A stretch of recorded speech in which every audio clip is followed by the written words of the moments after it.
Hello, Ghosties. This is Pheno, and today we're going to go through and we're going to look at all of the new cards for the new Duelyst expansion that have been released and announced so far. This is going to be a completely and totally different type of video for anything I've ever done here on the channel because there's editing involved and I don't do a lot of that. So we're going to go through, we're going to take a look at all of the new cards that are currently released up until the time I've made this video, and I'm going to give you guys my thoughts, and I'd love to know you guys' thoughts on all the sim cards down in the comment section below. I think it could be a really fun discussion talking about the new cards and talking about the future decks and just talking about what could be really fun going forward with the game. And on that note, let's kick it off and look at the first card, Massacre Artist. All right, so I'm going to rate the cards on 3 different factors for my personal opinion, and that is art, because frankly the art is fantastic in this game. We're going to rate it on power, which is the value of mana for the attack and defense, and then I'm going to rate it on additionally the effect and how good I think the effect is based on how situational it is or just how immediate the effect can be upon play. So Massacre Artist is the first card we're going to be looking at. It is a legendary card for the Songhai faction, and it is pretty cool. The art is pretty sweet. I mean, look at him. He's just like, yo, I got 5 swords and they are flying. So it is a 4-cost 2/5 legendary with backstab 2. However, after this minion attacks and backstabs, all attacks are backstabs for the remainder of the turn. That could be incredible on turn 4, turn 5, whenever you get the card out and you're able to attack with this minion. You have tons of other backstab minions. I mean, it's a very situational card. I'm going to definitely rate the effect as on the lower end just because of how situational it is. You have to have a deck built around, you know, backstab. It's a very backstab heavy focused card. A 4-cost for 2/5 isn't the greatest, but the backstab of course makes it a 4/5. It's a pretty cool card. It's good. It's legit. Do I think it's going to be like changing the dynamic of anything? Probably not, but it is going to be really interesting to see this card put into some really interesting backstab decks and see how people utilize it and just see the power that could come out of it with a skilled player, because there's a lot of power potentially hidden behind this card. It's a pretty good looking card, honestly, but I don't think that it's going to straight up influence anything long term. I think it's a very situational and gimmicky card, but it's going to be a lot of fun to play, and I really can't wait to get my face punched in by it. All right, so the next card is Nooncock Dervish. This is a really cool card. I'm not going to lie. I think that this is a really unique and slick looking card, and I think it's going to give Vetruvian players a very fun way of handling certain situations. So it is a 5-cost 3/3, which is, it's okay, but the effects are really what drive this card home. It comes with flying and it comes with rush, so you can drop it anywhere and attack. It's pretty legit, and you can just make it go wherever you want it to go. So that alone is a fantastic effect. 100% awesome. You drop it behind your general, you fly him to wherever you want, and you can hit for 3/3. The Dying Wish just adds an extra layer of cool to the card, and that is a random friendly dervish disappears, summoning the same card in its place. So that is really cool, because if you have your dervishes on the board, you play him, you run him in, you attack, he dies, you get another one, and then he has flying and rush. I would assume that when he comes back out, he would also have flying and rush. That is legit. Like, that is a really high value card. It's going to trade very well due to where its stats sit. It could easily die. There's a lot of 3/2s in the game that could just, you know, remove him very easily, and that of course is fine. It's a cool card. It is legit, and if he does die in the trade, then he comes back if you have other dervishes on the board. So it's going to really go into the dervish heavy decks, a deck where you have lots of dervish factories just pumping out dervishes every turn.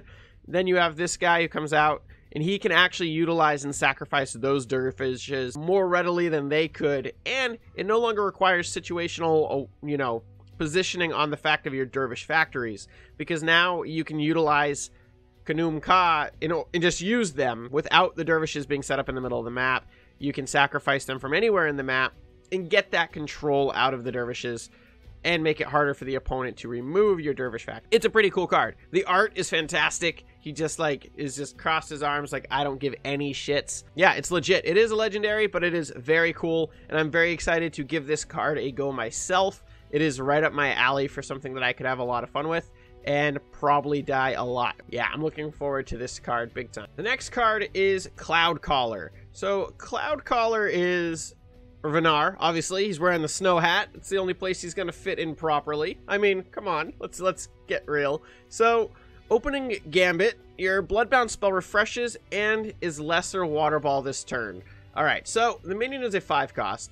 It is a 4/5. The stats aren't incredibly bad. It looks like a lot of fun. I think this is a card that is, again, it's going to be very situational, but it's going to be cool. The cool part is, for that turn, you get lesser Water Ball, which is deal 4 damage to an enemy minion. That is phenomenal. Granted, it's Venar, so Venar already gets the 2 damage down the column. Being able to seek out and pick off a particular minion is fantastic. The downside is what this also means is that this minion costs more than it actually looks like. It's not a 5 cost minion. If you want to be able to utilize the 4 damage ping the same turn, then you actually have to have 6 mana. It's actually a 6 cost 4/5. However, you do get the additional 4 damage. I think it's a very cool card. I don't think I'm going to see it played that much, but it does add a cool little potential.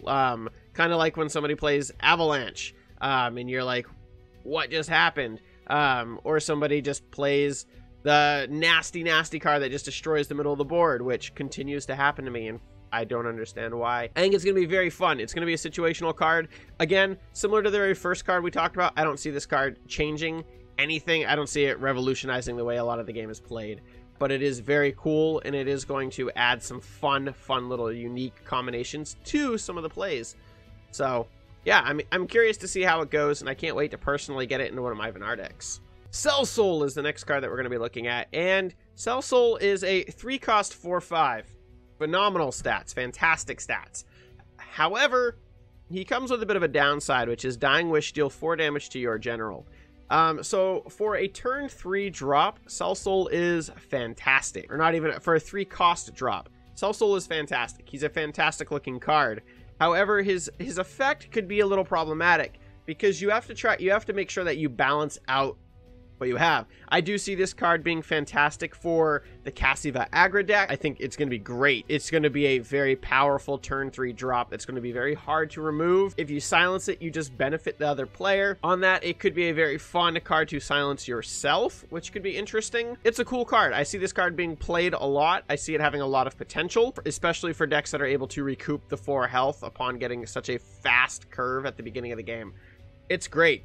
You drop this down on a mana tile and you immediately just start going to face. It'd be good. It's a solid card, and I can't wait to see what happens with this card and the potential that it has. It is a very cool card, and I can't wait to run this card in the Cassiva aggro deck. I think it'd be great in that deck. Let me know your thoughts on this card down in the comment section below, along with all the other ones we've discussed so far.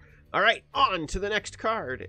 Lifestream. This is a very cool looking Lionar card. It's incredibly powerful, and like, I'm very excited to see what happens with this card. Personally, I think it's going to be a blast. Fully heal a friendly minion for 1. Pretty good. Then draw a copy of it from your deck. That is incredible. It allows you to control your deck and control the cards that you have. It allows you to play something and then immediately the next turn play a very similar card. Mechazar decks. I mean, the potential that this has within a Mechazar deck is incredible. It also gives you the chance to know that you're not getting the card you need, and then be able to manipulate the board if you have that card already on the board. Get another one while healing it all the way up. It is going to be fantastic in the heal deck, like Lionar heal. This is going to be huge, and I can't wait to see this card played. It's very cool. The art is very cool. Just look at him. He's like, yeah, I'm alive, and that's really about it. It's a very cool. It's the first spell we've looked at today. Yeah, it's a cool looking card, and it's probably going to be in a majority of Lionar faction decks going forward. The final card that I want to talk about today is going to be Indominus. Indominus is another Lionar faction card, and it is very cool looking. It is a 7 cost 7/9. Your general's invulnerable, but cannot attack or move. That is a fantastic effect. It is one that's going to allow you to heal your general back up within a heal deck. It is going to allow you to control the board when you're near lethal. It's going to allow a lot of really cool and potential outcomes to occur for future Lionheart games. I think it is a really cool card. It's sitting in the sweet spot for 7 mana, and I think it's great. It is a phenomenal looking card. The art is very cool. Just being able to make your general like permanent, you literally put him on a healing circle, you lock him down so he can't move. He will continue to heal up, not take any damage until this card is removed, which is going to be trading very nicely on the board. The silence is a problem, but moving the minion typically you can move a big threat to another spot of the board. It doesn't do anything. It's just going to make the general continue to become invulnerable. It's a cool card. It's very interesting. It's a very unique card, and I can't wait to see what people are doing with this card and just kind of run it myself, I think, if I'm lucky enough to pull it early on. It's a cool looking card. It is. It is a really slick looking card. It's got good value. It's got good power. It's got good defense, and the effect is awesome. So yeah, that's where we're going to wrap up today's video. If you enjoyed this episode of me going through and rambling about the new cards, please feel free to give it a like, give it a share. I'm going to be doing another one of these videos very, very soon, talking about the rest of the cards that are out. This is a big first here for me on the channel. The amount of editing that will go into this video is very interesting, and I can't wait to see what the final product is. I really hope you guys did enjoy the video, and I'd love to know all of your thoughts down in the comment section below on the various cards that we discussed today. Please let me know, and yeah, I'd love to know what you guys think of the new expansion so far. We're going to talk through the rest of the cards that are released tomorrow as of right now. Thank you all very much for your continued support here on the channel, and as always, till the next video.